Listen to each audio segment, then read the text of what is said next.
Okay, so I wanted to show you my examples. So you will have watched the videos and you kind of wrote down your thoughts and questions and concerns that you have, and then kind of usages in the classroom, some ways that you might be able to use it.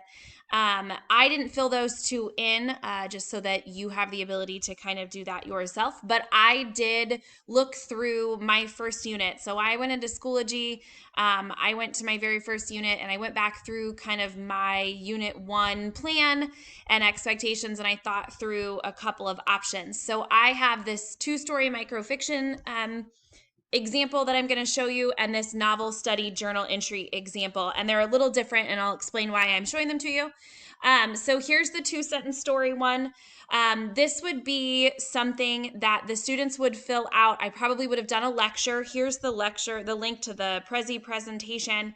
And so I would have the students, we would be watching this or doing this, and then they would go in and actually fill in this worksheet for 2 stories. So you'll notice this time around when I took the picture, when I went to page setup, I made sure that when I customized it, and it really isn't customized correctly, I did 11 by 8.5 so that it was landscape instead of portrait. So, and then what I did for you here is I placed the link to where I got the 2-sentence story Prezi presentation and this document so that you can see where I found it. But this is probably what I would pass out to my students in a digital format is some sort of lecture or some sort of video on the presentation, or watch the presentation, and then they would fill in these boxes.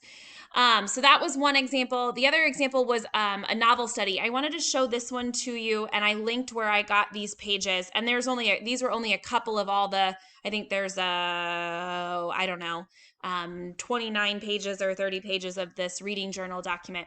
So you'll notice in this particular slideshow, it is portrait. And I can zoom in. So sometimes I will zoom in, and you'll notice when you zoom that the background isn't very clear, and all students will kind of tell you that, but it's better than nothing. So you can see here that each page then is different about their journal. But they can still read, I picked this book because, describe the setting, types of conflict, whatnot. And then here is their journal entry. So I would probably have a text box here that just says type here. And they would be able to type their journal entries here. And so there's this option, or some students might enjoy an option that's just more like this, that's a little bit more straightforward. So I might give them some different choices, but that's a way where you can have multiple ones. So then when I go back out, you can see each slide is slightly different, but this took me all of about 5 minutes as I did the pictures. So I'll kind of walk you through really quickly. I created just a new blank slide. Then when I did the background, I chose an image. I went to my pictures where I save all of my images. It just happened to come right up to that. And then I've already saved these. So I did that snipping tool in that one video, and I saved them.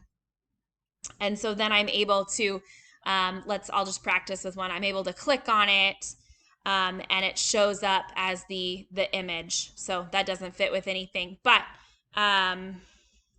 that's how I did it. But that's how you can make a quick presentation with multiple slides that are easy to type on by having text boxes. All right, good luck with this activity.